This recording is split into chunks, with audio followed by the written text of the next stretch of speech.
So today's video is all about diastasis recti. I've been getting a lot of questions about it, and people have also been asking me for tips on how to get your ab muscles to close back together again post-birth. So for those who don't know, diastasis recti is when your ab muscles are separated by the linea alba. That is a band of connective tissue. And this band is basically what's holding your internal organs together when your abs separate.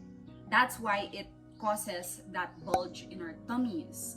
And so if you seem to have a hard time getting rid of that bulge or that mommy pooch after birth, even if you've done all the exercise you can do or you've already shed off that baby weight, then you probably have diastasis recti, just like me.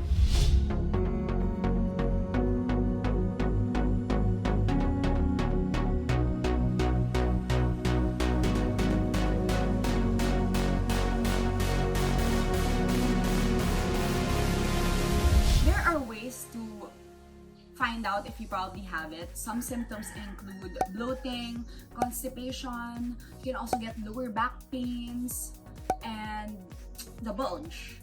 But there's also a way to find out, and that's by lying down on your back, feet flat on the floor, knees bent.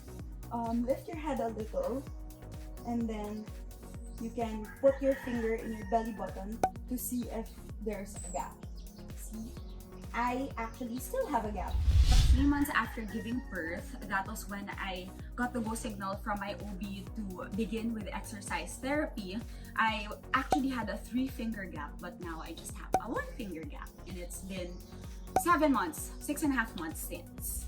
Since, like I mentioned, this is the second time I'd be doing exercise therapy for it. I am more optimistic, which makes me, less in a hurry, and I feel this works better. It's easier to close it when you're not really rushing anything and when you're doing it at the right time. Exercises based on what I know from personal experience and what has worked for me, but it's still so much better to consult an expert for this. Actually, with me, when I started exercise therapy for my diastasis, I attended Pilates classes at One Life Studio, and I really learned a lot from them, and it really helped me understand more of what I needed to do to gain back my core strength and get my ab muscles to go closer together again. Other than that, I continued doing floor exercises to help strengthen my core, and some of which are actually exercises or moves that I learned from One Life Studio. So thanks, guys. Okay, so basically I first began with super simple exercises, breathing exercises, but I'm the type of person who, when I work out, I really want to feel that I'm getting some work done. My favorites in particular are the ones that require more movement than usual. Off the top of my head, I usually just pick 3 of these exercises, whichever I can remember, and do them 10 times and repeat all of the exercises for 3 rounds.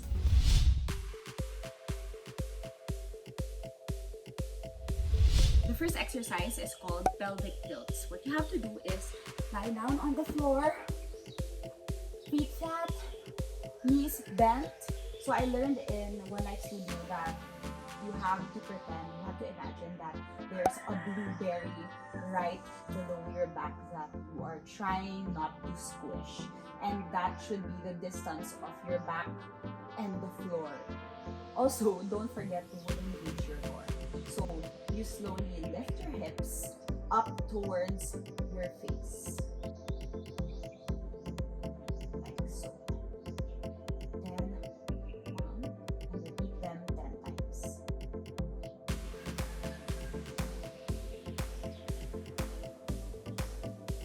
Make sure to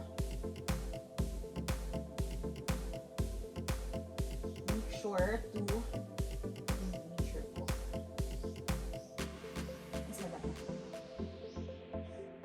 Okay, So, and then next we have heel slides. Lie down again on your back. Make sure that you have a neutral spine. Be careful of being belly on your knees. And keep your knees bent, feet flat on the floor. Straighten one leg out. And then slowly lift up like in a scooping motion. And then bring it back down. And then repeat it for 10 times. I like to do 10 times on each leg, but you can also do it on one side of the leg. Alternate.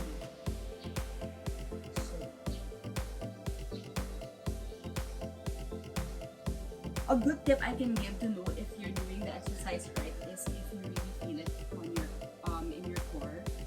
That's how you know that you're doing it. Okay, so for the next exercise we have bridge pulses. This is pretty similar to pelvic tilts, but so you have to lie down on your back again, knees bent, feet hip width distance, and then slowly flex your glutes and lift.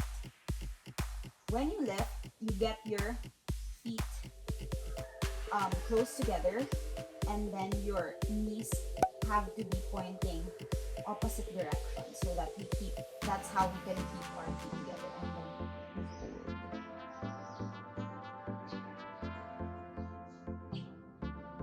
Don't forget to breathe when you're doing the exercises.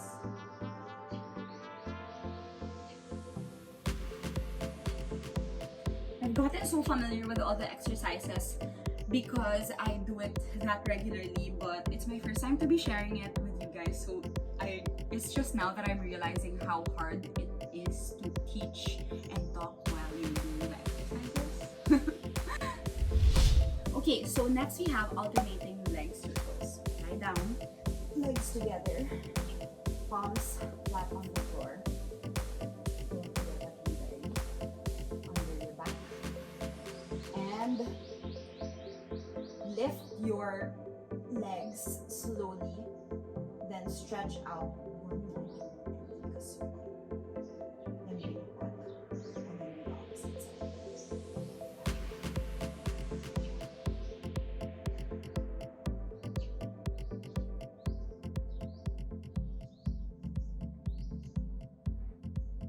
Like so. Okay, so next we have toe taps. It's pretty similar to the last one that I showed you, but instead of making circles with your legs, all you have to do is tap the floor with your toe. Make sure to keep your legs and your core as stable as possible.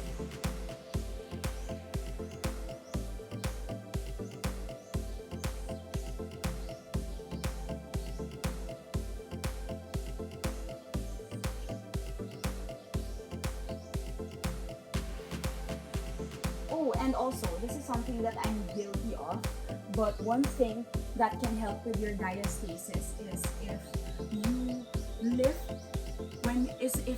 every time you're lying down, you slowly lift your body from the side like this and not instantly get back up.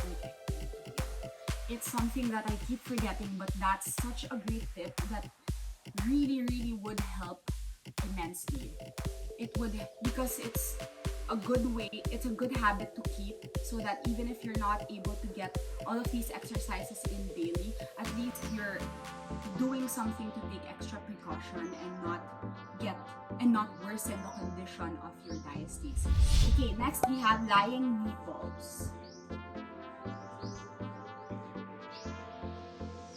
Like this. And then you stretch your legs, one leg at a time. You catch one knee with your arm.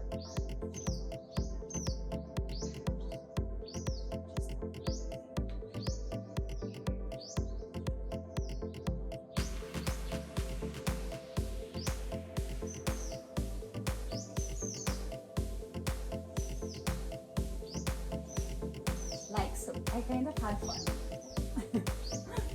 And lastly, we have bird dog. So this exercise is the move that I really get to do most often because I incorporate it in my daily morning yoga routine all the time. So all you have to do is get on all fours, hands directly below your shoulders and knees directly below your hips. Engage your core and slowly lift one leg along with the opposite. It really works better if you will look in the same direction that your hands are.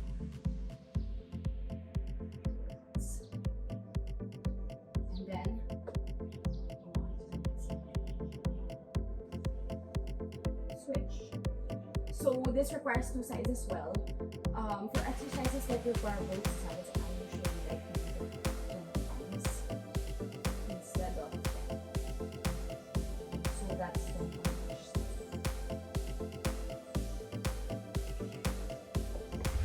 And there you have it. So that's basically what I do. I really just rely on proper exercise to fix my diastasis recti, and that's all I did to get from a 3-finger gap to a 1-finger gap in 7 months. And I hope that it would work for you guys as well when you go ahead and try it. But like what I said, just a reminder, it would be so much better if you guys have can consult a professional for this or attend Pilates classes just like I did.